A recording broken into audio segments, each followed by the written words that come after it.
इन्होंने हमको धमकी भी दिया वहाँ पे रहते हुए, वही अपना 30 दिन में यहाँ से ट्रांसफ़र करा लो वरना इतनी गोलियां चलवाऊंगा कि पोस्टमार्टम नहीं हो पाएगा। कट्टे से मारा गया था हम अंदर, गोली जो है यहाँ पे अंदर आज भी उसके निशान बने हुए हैं। फिर उसको लगा कि शायद ये हमसे कुछ लेन देन करना चाहते थे, इस संदर्भ में इन्होंने ये एक भौकाल बनाया।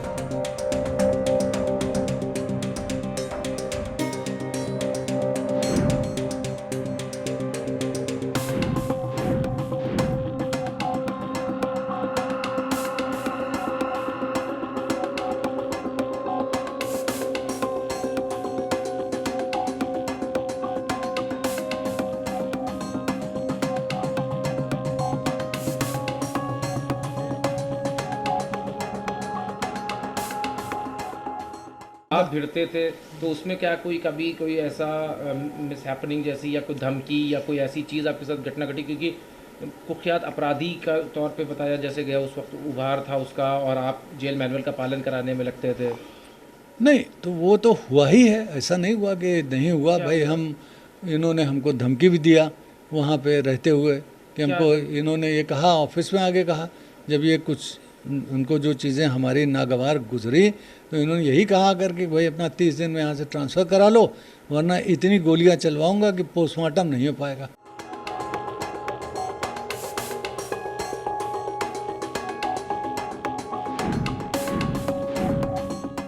हमला भी करवाया? हमला भी हमारे पर इन्होंने करवाया कि नहीं, हम बिल्कुल मैं नहीं कहूँगा। क्यों? क्योंकि जो एफआईआर पुलिस ने लॉन्च किया, उन्होंने अज्ञात लॉन्च किया, उसे फाइनल रिपोर्ट लगा दिया, मामला ख़त्म हो गया।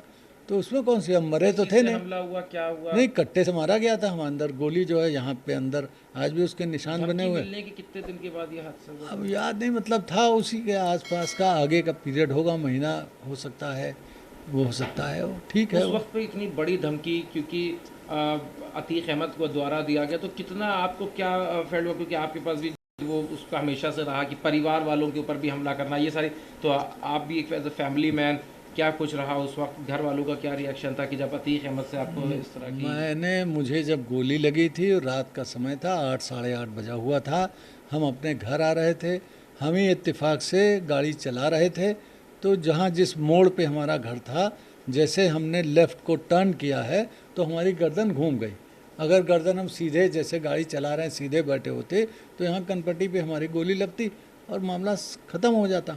तो वो हुआ है कि हम घूम गए क्योंकि गाड़ी घुमा रहे थे, तो ऐसे जब हम घूमे तो यहाँ आकर के वो गोली लगी और वो गोली यहाँ से अंदर जा करके फिर बाहर निकल गई। वो तो कट्टा था क्योंकि उसके जो छर्रे जो छोटे छोटे होते हैं, पूरा चेहरा हमारा वो जो है वो उसमें निशान पड़ गए थे।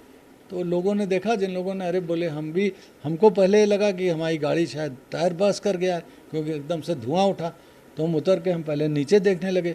नीचे देखा तो उसमें जो है गाड़ी तो ठीक थी। तब तक कुछ लोग आए, उन्होंने कहा अरे तुम्हारे चेहरे पे क्या हो रहा है, और फिर हमने हाथ पीछे लगाया तो गीला सा लगा, हाथ देखा तो खून था।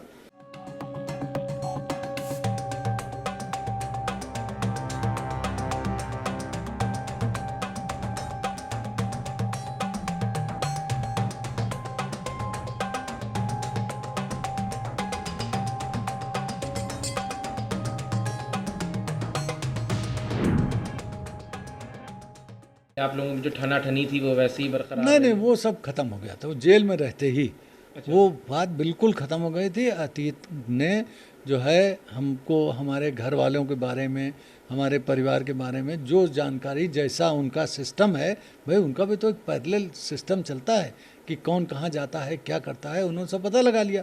फिर उसको लगा कि शायद ये हमसे कुछ लेन देन करना चाहते थे, इस संदर्भ में इन्होंने ये एक भौकाल बनाया कि मैं ये कर दूंगा, मैं ये नियम का पालन करो, ये करो, वो करो। तो जब उसने देखा, फिर हमने कहा जब तुम्हारे मन में ये बात है, सीधे हमसे पूछ लेते कि आपको साहब कुछ चाहिए वही तो नहीं, तो हम कह देते कि हमें कुछ नहीं चाहिए, तो काहे के लिए तुम इतना जो है बवाल मचाने लगे। बोले नहीं साहब, हम गलतफहमी में थे, हम समझ गए कि आप उस तरह के नहीं हैं, तो इसलिए हमको जो है अब आपसे कोई गुरेज नहीं है।